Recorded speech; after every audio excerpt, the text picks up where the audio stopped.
Telangana deputy CM finance minister బట్టి విక్రమార్క గారు న్యూఢిల్లీలో ఇప్పుడు నాతో పాటు ఉన్నారు. ఆయన సీఎం రేవంత్ రెడ్డితో కలిసి ప్రధానమంత్రి నరేంద్ర మోదీని కలిశారు. అలాగే రాష్ట్రానికి సంబంధించిన అనేక అంశాల మీద ఆయనతో చర్చించారు. రాష్ట్రానికి రావాల్సిన నిధులు పెండింగ్ వర్క్స్ మీద ఆయన దృష్టికి తీసుకువెళ్లడం అనేది జరిగింది. బట్టి విక్రమార్క గారిని అడిగి మరిన్ని విషయాలు తెలుసుకుందాం. సార్ నమస్తే. ముందుగా హార్టీ కంగ్రాచులేషన్ సార్. ప్రధానమంత్రి గారిని కలవడం అనేది జరిగింది. ఆయనతో ఏ విషయాల మీద డిస్కస్ చేశారు, ఆయనకి దేని మీద రిక్వెస్ట్ చేయడం అనేది జరిగింది? అంటే ఈ రాష్ట్ర విభజన చట్టంలో రాష్ట్రానికి వచ్చినటువంటి హక్కులుగా పొందిన కొన్ని ఉన్నాయి. అది కాజీపేట రైల్వే కోచ్ ఫ్యాక్టరీ కావచ్చు, బయ్యారం స్టీల్ ఫ్యాక్టరీ కావచ్చు, లేకపోతే పోలవరం లాంటి జాతీయ ప్రాజెక్ట్ ఆంధ్రప్రదేశ్కి ఇచ్చినప్పుడు తెలంగాణకు కూడా ఒక జాతీయ ప్రాజెక్ట్ కావాలని చెప్పి ఆ రోజులు అడగటం జరిగింది. దాన్ని ఆనాటి ప్రధానమంత్రి గారు కూడా సానుకూలంగా స్పందించారు. ఇటువంటి అంశాలన్నింటినీ కూడా అందులో పొందుపరిచి రాష్ట్ర ప్రయోజనాల దృష్ట్యా మేము హక్కుగా పొందినటువంటి వాటిని కూడా గత 10 ఏళ్ళుగా మేము పొందలేకపోయాం. మీరు ఈ దేశ ప్రధానిగా మాకు చట్టపరంగా వచ్చిన హక్కుల్ని కాపాడుతూ వాటి వెంటనే శాంక్షన్ చేయవలసిందిగా వాటిని కోరటం జరిగింది. వాటితో పాటు ఇంకా అదనంగా కూడా కొన్ని, అంటే గతంలో శాంక్షన్ చేసినటువంటి ఐటీఐఆర్ లాంటి ప్రాజెక్టు, కొన్ని గ్రాంట్స్ సంబంధించి పెండింగ్ ఉన్నటువంటి బిల్స్, నేషనల్ హైవే అథారిటీస్ సంబంధించినటువంటి వాటిని, సైనిక్ స్కూల్ లాంటివి, ఇట్లా రాష్ట్ర ప్రయోజనాల దృష్ట్యా ఏ శాఖలో ఏమేమి పెండింగ్ ఉన్నాయో, మా రాష్ట్రానికి కావాల్సినవి ఏమి ఉన్నాయో, ఉదాహరణకి ఐఏఎం లాంటిది కూడా అడిగాం. ఇటువంటివన్నీ త్వరితగతిన ఈ రాష్ట్రం ప్రభుత్వం ఏర్పడింది, కాంగ్రెస్ ప్రభుత్వం. సో ముఖ్యమంత్రిగా, ఉప ముఖ్యమంత్రిగా రాష్ట్ర ప్రయోజనాల దృష్టి మిమ్మల్ని మర్యాదపూర్వకంగా కలిసి మాకు రావాల్సినటువంటి వాటిని ఇప్పించవలసిందిగా అడగటం కోసం కలపడం. ప్రధానమంత్రి గారి స్పందన ఎలా ఉంది సార్? వారు కూడా ఒక దేశానికి ప్రధానమంత్రిగా రాష్ట్రానికి సంబంధించినటువంటి ముఖ్యమంత్రిని ఉప ముఖ్యమంత్రితో మాట్లాడినట్టుగానే ఈ ఫెడరల్ స్పిరిట్లో డెఫినెట్గా కేంద్రం నుంచి రాష్ట్రాలకి ఏ రకంగా అయితే నిధులు ఇవ్వాలో, ఏ రకంగా అయితే ప్రయోజనాలు చేకూర్చాలో ఆ రీతిలో తప్పనిసరిగా సానుకూలంగా పరిశీలించి స్పందిస్తానని చెప్పారు. అంటే ఆర్థిక అంశాలైనా లేకపోతే రాజకీయ అంశాలు ఏవైనా చర్చకు వచ్చాయా? అంటే మేము సాధ్యమైనంత రాజకీయాల అంశాల జోలికి పోలేదు. కేవలం రాష్ట్ర ఆర్థిక పరమైనటువంటి అంశాలు, అట్లాగే మిగతా రాష్ట్ర ప్రయోజనాలు, ఇవే ప్రాధాన్యత రంగంగా మేము మాట్లాడటం జరిగింది. వారు కూడా వాటి గురించే వివరాలు అడిగారు. మీరు డిప్యూటీ సీఎంగా ఛార్జ్ తీసుకున్న తర్వాత తొలి సంతకం మహాలక్ష్మి పథకానికి సంబంధించి మీరు చేశారు. మీ ఫీలింగ్ ఏంటి సార్? మేము కాంగ్రెస్ పార్టీ పక్షాన ఆనాడు పిసిసి ప్రెసిడెంట్గా రేవంత్ రెడ్డి గారు, సిఎల్పి లీడర్గా, ఆనాడు సిఎల్పి లీడర్గా నేను, ఇద్దరం కలిసి 6 గ్యారంటీల పైన సంతకాలు పెట్టి రిలీజ్ చేశాం. సరే, ప్రజలు మేము ఇచ్చినటువంటి హామీల్ని, ఈ గ్యారంటీల్ని నమ్మి కాంగ్రెస్ పార్టీని దీవించారు, ఆశీర్వదించి అధికారంలోకి వచ్చేటట్టుగా వాళ్ళు పెద్ద మొత్తంలో ఓట్లేసి గెలిపించారు. సో 6 గ్యారంటీలకు సంబంధించిన అంశాలపైన సాధ్యమైనంత మేరకు త్వరితగతిన అమలు చేయాలనేటువంటి ఆలోచన మా అందరిలో పట్టుదల, కృషి ఉంది. దాంట్లో భాగంగానే శాసనసభ్యులుగా మేము ఇలా ప్రమాణం చేశామో లేదో, అదే రోజు 1 గంట వ్యవధిలోనే ఆ 6 గ్యారంటీల్లో ఒకటైనటువంటి ఫ్రీ బస్ రైడ్ మహిళలకి మహాలక్ష్మి పేరు మీద స్టార్ట్ చేసే పథకాన్ని వెంటనే అదే రోజు స్టార్ట్ చేశాం. సరే, ఆ తర్వాత 10 లక్షల రూపాయలు రాజీవ్ ఆరోగ్యశ్రీ పథకాన్ని కూడా స్టార్ట్ చేశాం. దానికి సంబంధించినటువంటి నిధుల్ని సరే ఫైనాన్స్ మినిస్టర్గా ఆ డబ్బులు రిలీజ్ చేయటం అనేది నిజంగా రాష్ట్రంలో ఉన్న మహిళలకి మేము ఇచ్చిన గ్యారంటీలు కాంగ్రెస్ పార్టీ పక్షాన, అంటే ఆర్థిక మంత్రిగా నేను సంతకం పెడతానంటే మొత్తం రాష్ట్ర ప్రభుత్వం తరఫున అందరి తరఫున పెట్టినటువంటి సంతకం. సో నిజంగా అది అదృష్టంగానే నేను భావిస్తూ ఉన్నాను. రాష్ట్రంలో ఉన్న మహిళలందరినీ మనం జనరల్గా భారతీయ సంస్కృతిలో మహిళల్ని మహాలక్ష్మిగా చూస్తాం. అటువంటి వాళ్ళని ఎంపవర్ చేసి మహాలక్ష్మిలాగానే చూడాలనేది కాంగ్రెస్ పార్టీ ఆలోచన, మా అందరి బాధ్యత కూడా.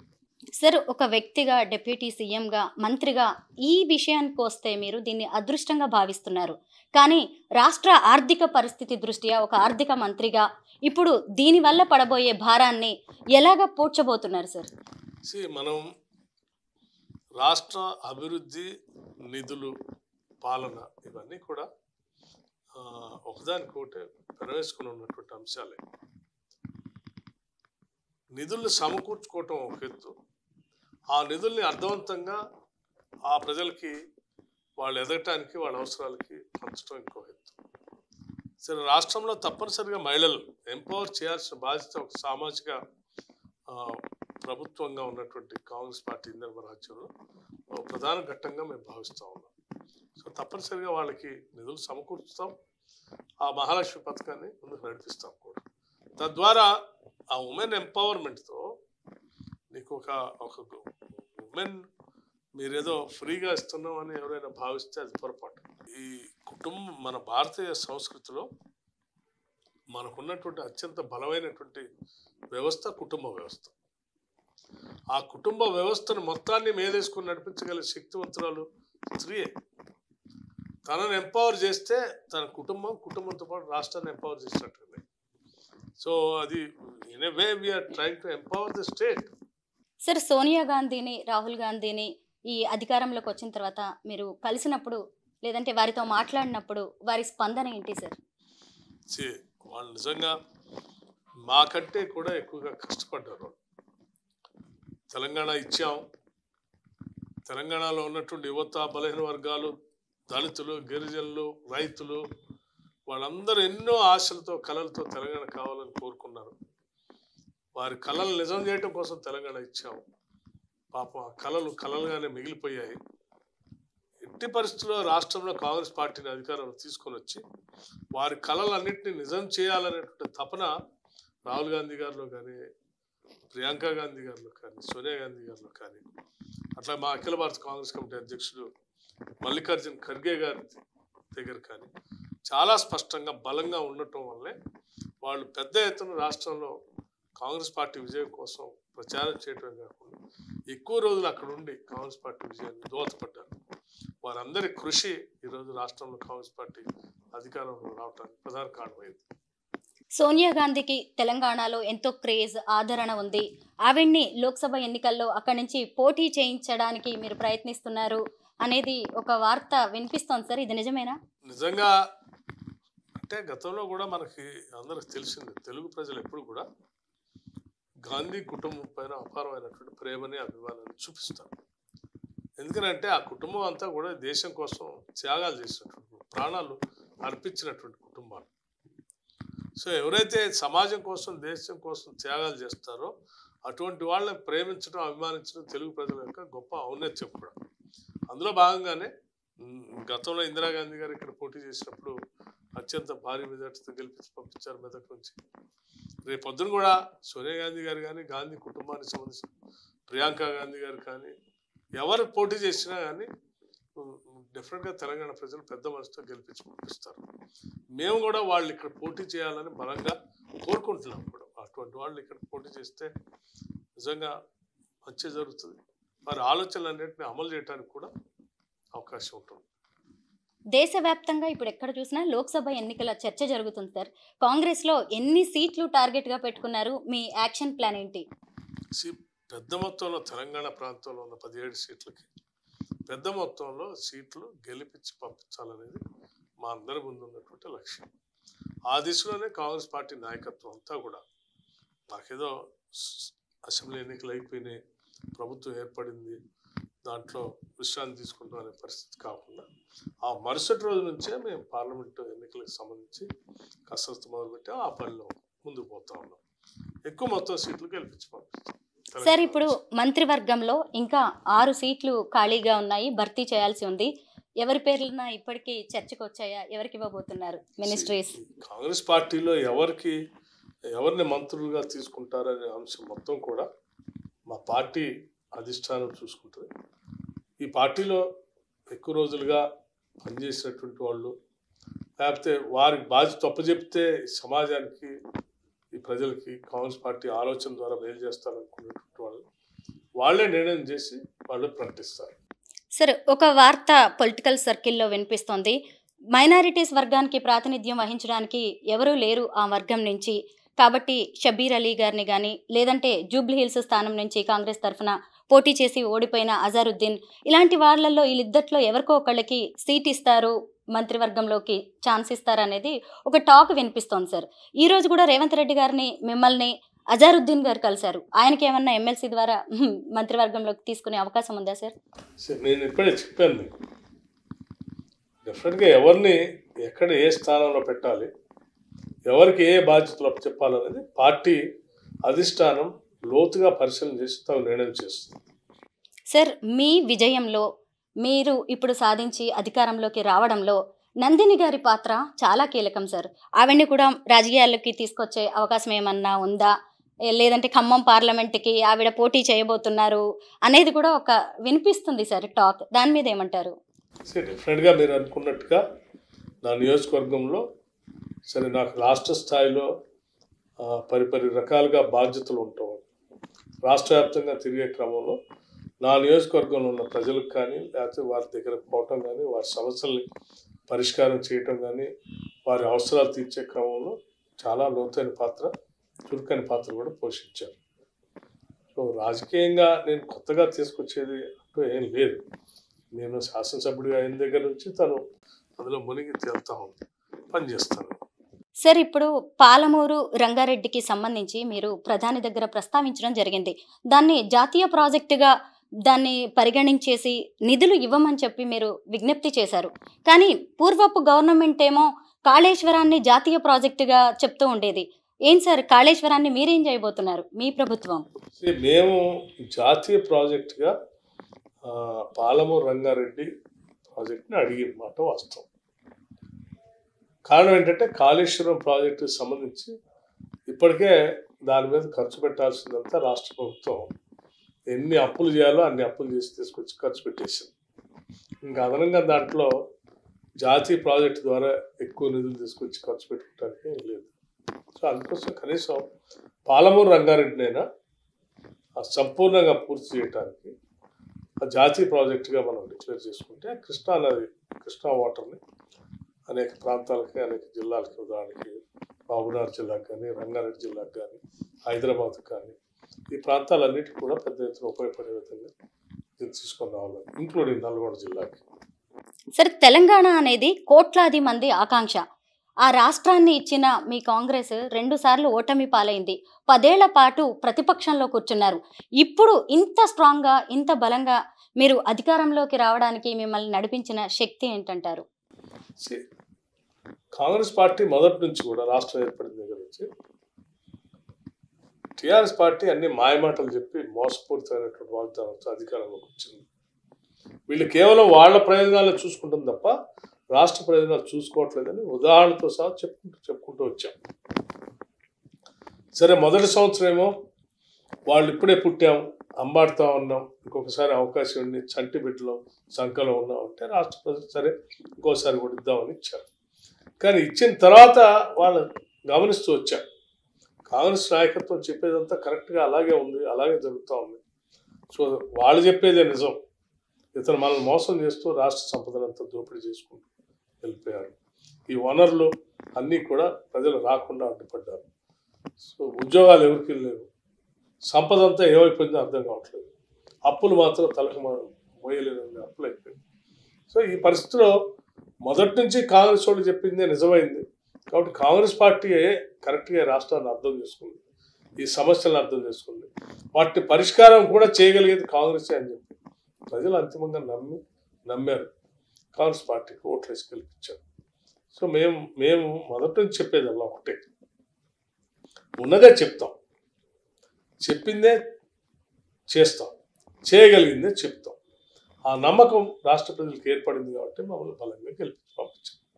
అట్లాగే రాష్ట్రంలో ఉన్నటువంటి నాయకత్వం అందరూ కూడా పిసిసి ప్రెసిడెంట్గా, సిఎల్పి లీడర్గా నేను, మిగతా సీనియర్ నాయకులు, పార్లమెంట్ సభ్యులు, శాసనసభ్యులుగా ఉన్నటువంటి వాళ్ళు, మాజీ శాసనసభ్యులు, మాజీ ఎంపీలు, మాజీ మంత్రులు, జిల్లా కాంగ్రెస్ ప్రెసిడెంట్లు, మా కార్యవర్గం అందరి సమిష్టితో పెద్ద ఎత్తున చాలా బలంగా మన ఆలోచనని స్పష్టంగా ప్రజల దగ్గర తీసుకొని వెళ్ళారు.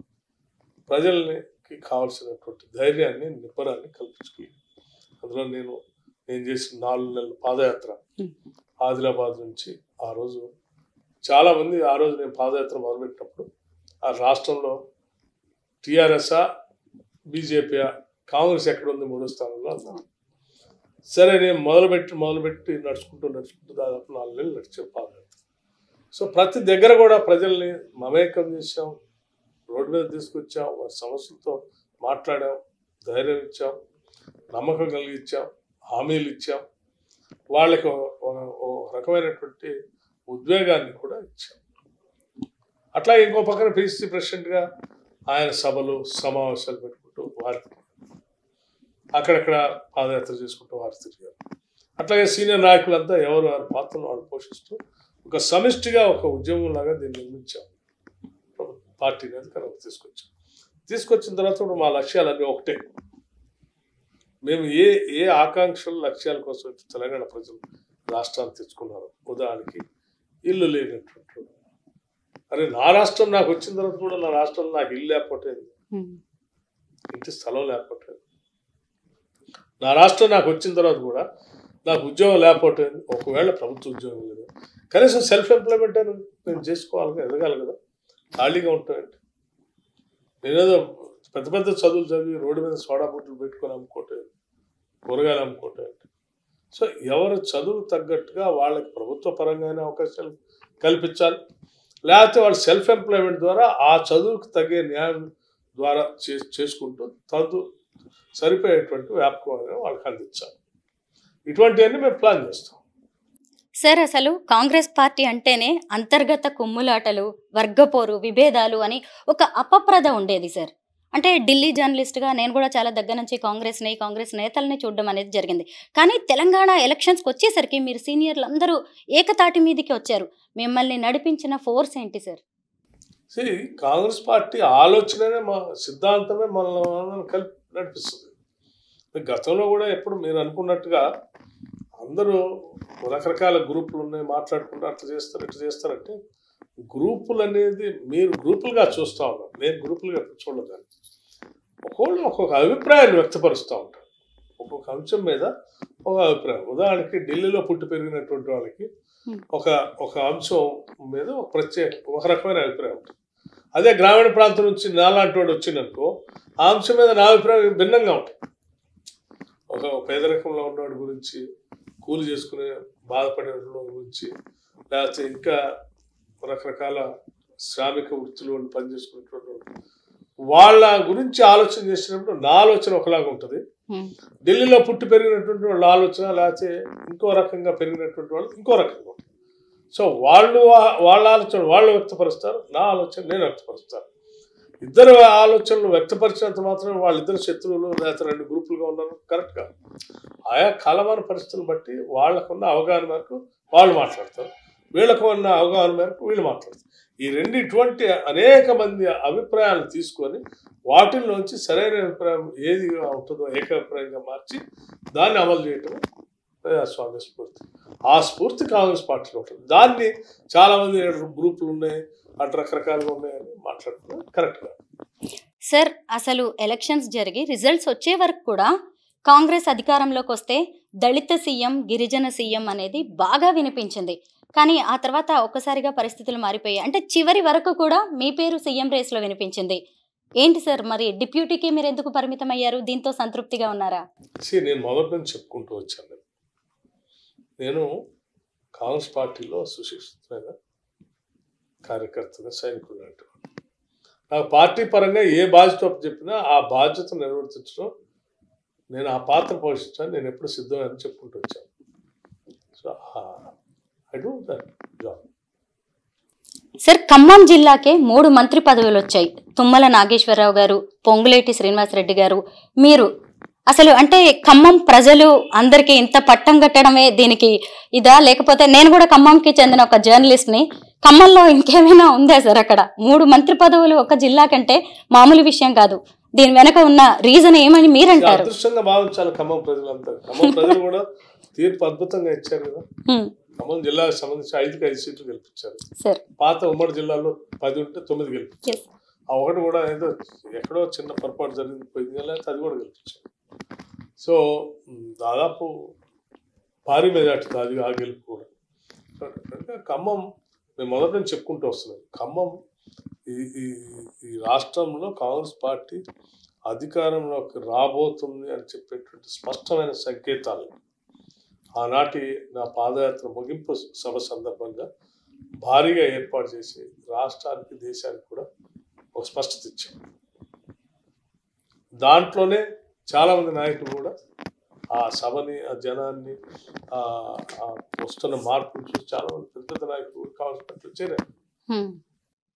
సార్ కాంగ్రెస్ ప్రభుత్వం 6 నెలల్లో కూలిపోతుంది, కాంగ్రెస్ ఇచ్చిన గ్యారంటీలకి గ్యారంటీ లేదు అని ప్రతిపక్షాలు మీ గురించి చాలా నెగిటివ్గా, అంటే ఇది కామనే కావచ్చు కానీ వాళ్ళకి మీరేం చెప్తారు?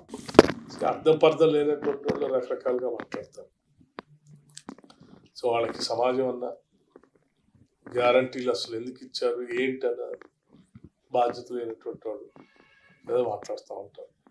మేము చెప్పిన గ్యారంటీలు ఏదో కేవలం అధికారం కోసం చెప్పిన గ్యారంటీలు కాదు, ఆ బాధ్యతగా భావించి చెప్పారు. మేము అధికారం ఉన్నా లేకపోయినా ప్రజలకు అవి చెందాలని కోరుకునేటువంటి. ఉదాహరణకి చాలామంది ఇల్లు లేనటువంటి వాళ్ళు ఇళ్ళ కోసం గ్యారంటీ ప్రకటించారు. అది మా బాధ్యత. We feel it is our responsibility. ఇల్లు లేనటువంటి వాళ్ళు ఇంకా ఉంటారు, ఒక భార్య, భర్త, పిల్లలు. ఇల్లు లేకుండా ఎండకు ఎండుతూ వానకు తడుస్తూ చీకట్లో పడుకోవడానికి కూడా లేక స్థావరం ఉంటాం, ఇంకా ఇంకెక్కడ సమాజం. సో డెఫినెట్గా మేము గ్యారంటీగా ప్రకటించాము, ఈ రాష్ట్రంలో ఇల్లు లేనటువంటి ఉండే క్వశ్చన్ అందరికీ ఇల్లు ఇస్తాము. అట్లాగే ఇంకోటి కూడా ప్రకటించాం, చాలా లోతుగా ఆలోచన చేయాల్సింది. ప్రతి మండలానికి ఒక ఇంటర్నేషనల్ స్కూల్ పెడతాము. వీ ఫీల్ ఇట్ ఈస్ ఆ రెస్పాన్సిబిలిటీ. ఎందుకంటే గ్లోబలైజేషన్ జరుగుతూ ఉంది. ఈ గ్లోబలైజేషన్ జరిగే ప్రక్రియలో చదువుకున్న ప్రతివాడికి ఉద్యోగ అవకాశాలు రావాలి అంటే ఆ ఇంటర్నేషనల్ స్టాండర్డ్లో ఉన్నటువంటి విద్య, ఆ మాధ్యమం, ఆ భాష, ఇవన్నీ స్కిల్స్, సాఫ్ట్ స్కిల్స్ వస్తేనే ఆ పోటీ ప్రపంచంలో తట్టుకొని బతకగలుగుతున్నారు. సో డెఫినెట్గా మనం విద్యాపరంగా ఖర్చు పెట్టేటువంటి వేలాది కోట్ల రూపాయలు ప్రాపర్గా ఆ గ్లోబలైజేషన్ వస్తున్న మార్పులకు అనుగుణంగా ఆ ఇంటర్నేషనల్ స్టాండర్డ్లో ఉండే స్కూల్స్ని మనం కింది స్థాయి నుంచి ఇప్పుడైనా మొదలు పెట్టకపోతే భవిష్యత్తులో ఇంకా ఇబ్బంది పడతారు. అందుకోసం we felt it is our responsibility, we will do that. అట్లాగే స్టూడెంట్స్ చదువుకున్నటువంటి వాళ్ళకి ఫీజు రియంబర్స్మెంట్ ఇచ్చాము. ఇచ్చినటువంటి వాళ్ళు చదువుకున్న తర్వాత వాళ్ళేంటి రకరకాల ఇంటర్వ్యూస్ పోతూ ఉన్నారు. ఆ ఇంటర్వ్యూస్ పోయే ప్రక్రియలో రకరకాల కోచింగ్లు అవసరం అవుతుంది.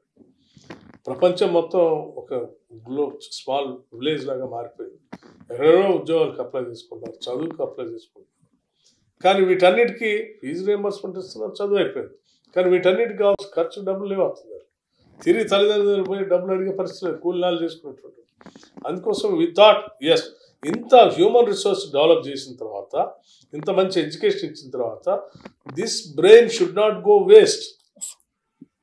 సో ఆ బ్రెయిన్ని ఇంకా ముందుకు పంపించాల్సింది. దాని ద్వారానే మనకి ఆదాయం వస్తుంది రేపొద్దున, దాని ద్వారానే సొసైటీ బాగుపడుతుంది. అందుకోసమే 5 లక్షల రూపాయల క్రెడిట్ కార్డు ఇస్తూ ఉంటుంది. ఈమె బై కంప్యూటర్. ఒక ఇంటర్వ్యూ పోవాలంటే సూట్ కుట్టించుకోవాలా, టై కొనుక్కోవాలా, బూట్ కావాలి, ఒక ప్రాపర్ ఫార్మల్ డ్రెస్ కావాలి, వేసుకొని వెళ్తారు. డబ్బులు కావాలి. ఇంటర్నేషనల్ యూనివర్సిటీకి పోవాలి, కోచింగ్ సెంటర్ పోవాలి, కావాలి డబ్బులు. ఇటువంటి వాటి అన్ని చదువు పూర్తి అయ్యేంత వరకు అతను వాడుకోవడానికి 5 లక్షల రూపాయలు క్రెడిట్ కార్డు ఇస్తామని చెప్పి ఇట్ ఈస్ అ రెస్పాన్సిబిలిటీ. అదేదో మేమేదో అతను దానం చేస్తున్నట్టుగా భావించట్లే. మన సమాజాన్ని మనం నిర్మించుకోవటానికి మనం పెడుతున్నట్టు పెట్టుబడిగా చూస్తున్నాము. అట్లాగే ఉమెన్ ఎంపవర్మెంట్. ఉమెన్ ఎంపవర్మెంట్ చేస్తే ఈ సమాజంలో సగభాగం ఉన్నటువంటి మహిళలు వాళ్ళకు కొంత ఆర్థికంగా ఇంకోళ్ళ మీద ఆధారపడకుండా వాళ్ళకై వాళ్ళు నిలబడినప్పుడు వాళ్ళల్లో ఒక రకమైనటువంటి ధైర్యం, శక్తి ఇంకా పెంపొందుతుంది. ఆ ధైర్యం, శక్తి పెంపొందినప్పుడు వాళ్ళు చేసే ప్రణాళికలు కానీ, ఆ ఖర్చు పెట్టే విధానంలో కానీ ఆర్థిక డెఫినెట్లీ సమాజానికి ఉపయోగపడుతుంది. సో ఈ రకంగా మేము అనౌన్స్ చేసిన ప్రతి గ్యారంటీ, ఉదాహరణకు వ్యవసాయానికి భూమి లేని రైతు కూలీలు ఉన్నారు, వాళ్ళకి సంవత్సరానికి 12,000 ఇస్తాను. అసలు భూమే లేదు, వాళ్ళకి ఆదాయమే లేదు, రెక్కల కష్టమే. ఇవాళ ఏ రోజుకి ఆ రోజు కంటే ఒక్కసారి ఆలోచించండి, భూమి లేనటువంటి నిరుపేద ప్రజలు, ఉద్యోగాలు లేనటువంటి నిరుపేద ప్రజలు, అంతేగా. వాళ్ళకేం మంత్లీ శాలరీస్ ఉండవు, భూమి లేదు, సంవత్సరం ఆదాయం వచ్చేది. అంటే ఏ రోజు కూలిపోతే ఆ రోజు వచ్చే ఆదాయంతో ఆ రోజు సరుకులు కొనుక్కొని తిని బతకాలి వాళ్ళు.